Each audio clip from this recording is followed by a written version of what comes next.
as the kick's away following that fumble return. This will be fielded at the 6. And he'll bring it a few past the 20 to the 23-yard line. So out now comes the offense back onto the field.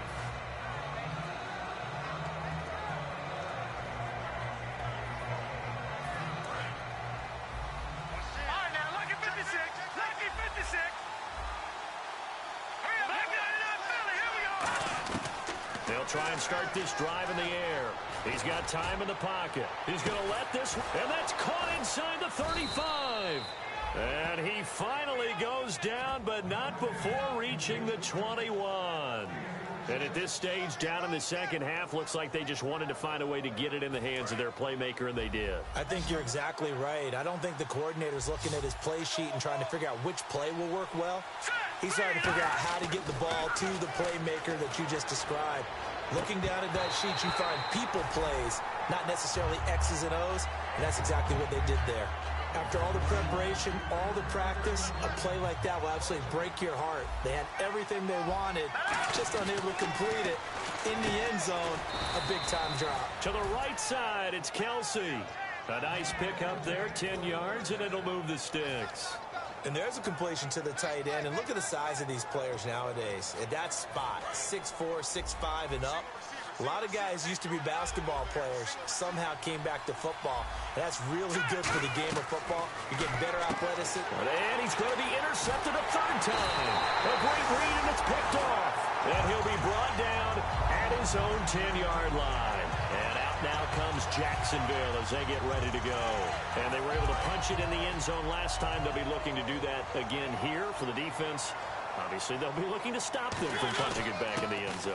It always is punch-counter-punch, isn't it? And which team has the advantage? Well, let's just go back. Last time on offense, they rolled downfield, got into a good rhythm. You can see a little more bounce in and out of the huddle. You can see the sideline really get into the game.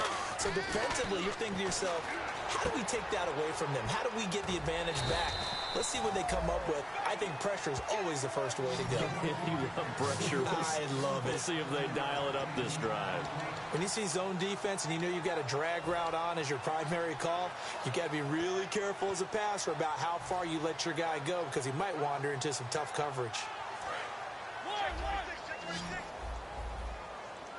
So 3rd and 2, and I count 6 defensive backs out there.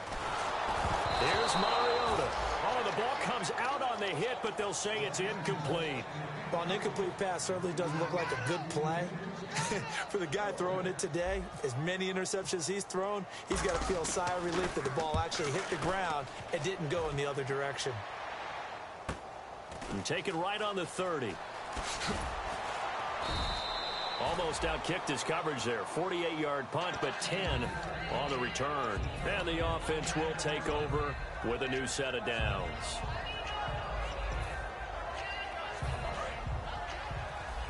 And the D-line pinching together must be expecting the run.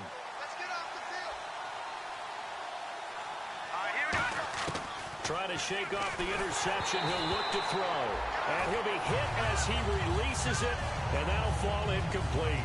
Well, the pressure, the hits, the sacks have been coming at him all game long. I'm frankly surprised that they haven't found a solution yet to create more time for him to throw it or maybe change what they do on offense. And that's one of the biggest differences in this game and why they're losing right now. And 2nd and 10, he'll look to throw again. Now they go screen, it's complete. And he'll be taken down at the 46-yard line. Give him 5 on the screen play, and that'll set up a 3rd down. And the Jags have 5 in the secondary here on 3rd down. Short play like that in this situation this late, that's a win for the defense. No doubt. And I remember something Coach Madden used to talk about all the time.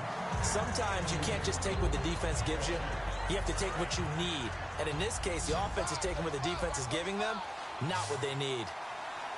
Here we go now. Got to try it here. He's back to throw. And no, it's incomplete. Time for a break. We're back to finish this one off after this. And getting a look at the Wildcat here. And on the outside, they're playing press coverage. And And he's going to fight his way forward here for a modest gain. It's a pickup of 4, and it'll bring up second down. But we all know the guy carrying the ball is going to get the credit, both in the stat line and probably in the newspaper.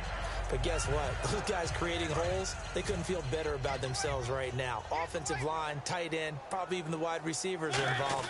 They're moving the ball well. And they'll go ground game here with a tailback.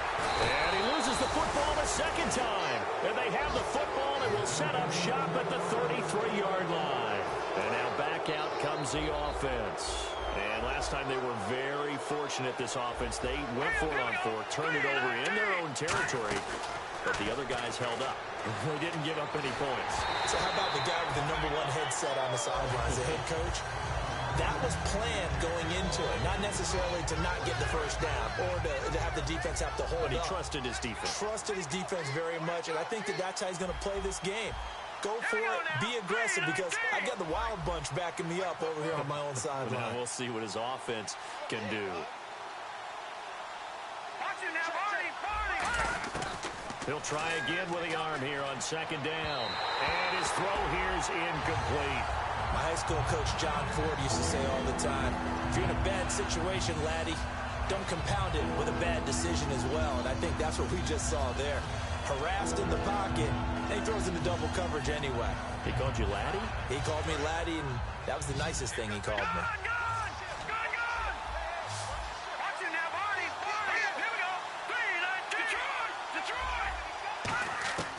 On third down, he'll drop to throw. Able to get away. That's why you keep the legs churning. And this is going to be caught. He won the fight for the football. And right now, defensively, you love that, don't you? I mean, you'll give them that play. And they'll take it every single time. This is almost like nickeling and diming it downfield, and too much time is going to run off the clock. He'll look to throw. And it's complete to Kelsey. That one good for 14 yards. And they're able to pick up the conversion here on 4th down. And that's what you've got your tough little slot receiver for, isn't it? Right there, those 4th down conversions in the middle of the field. He knows that's where he has to make his living, and that's where he has to make plays to help his team. And no one is asking him to do anything more or less than do exactly what we saw there. And that one was knocked away, and I think the defenders are going to be a little upset with themselves. They made the play on the football, but that one felt like a forced pass by the quarterback. Thought he had someone open. He really wasn't. Maybe an example of having too much confidence in his receiver that no matter what, I'm going to throw it to him. And that was a play made by the defense, and it could have been a bigger one. Nowhere to go here. He lost the football. And the Jags grab it. Look at this. Middle of the field. A breakaway. And that should just about do it. They return it to the end zone, sealing it with a defensive touchdown. The offense, they've had some sloppy moments. Sloppy there again on that one, and it could be the backbreaker. From a defensive perspective, if the offense is going to be sloppy, you've got to take advantage of that. That's what they've done all game long.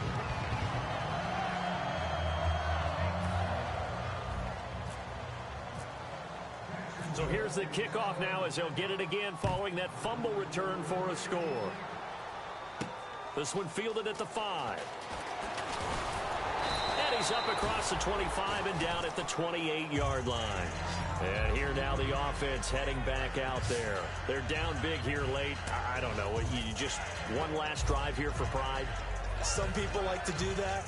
I remember playing for a guy once. We were down huge, and someone said, "Coach, what do you want to call?" He just waved a hand like, "Who cares? Let's get out of here and do something some other time." But some teams like to do something at the end to feel a little bit better as they continue to move forward. Yeah, probably just want to put this one behind them. It's caught right side. It turns.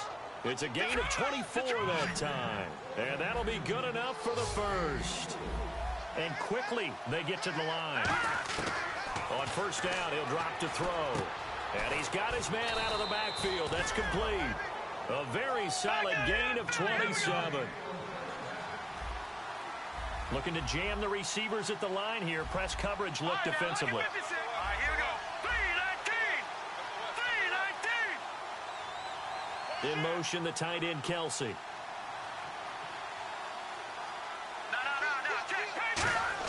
One final shot. They'll look to throw. And this will be incomplete. 1 second left to go.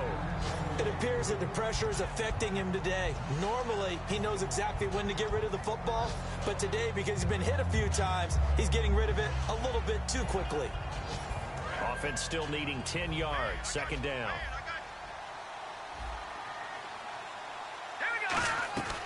They'll stick with the passing game as he looks to throw. And that will be incomplete. They were going for a consolation TD, but it was not to be. And time has run out now on this game. And Charles, you know what coaches always tell us. We want to win our home games. That much we know. We want to protect our home turf. They got that done in this one. Exactly right. When you start a season, everyone's goal: win all of your home games, split your road games, and you're likely going to be in the playoffs. But when you win at home, boy, what a great feeling that is. You don't even mind if people are at your house when you get home after a win like that.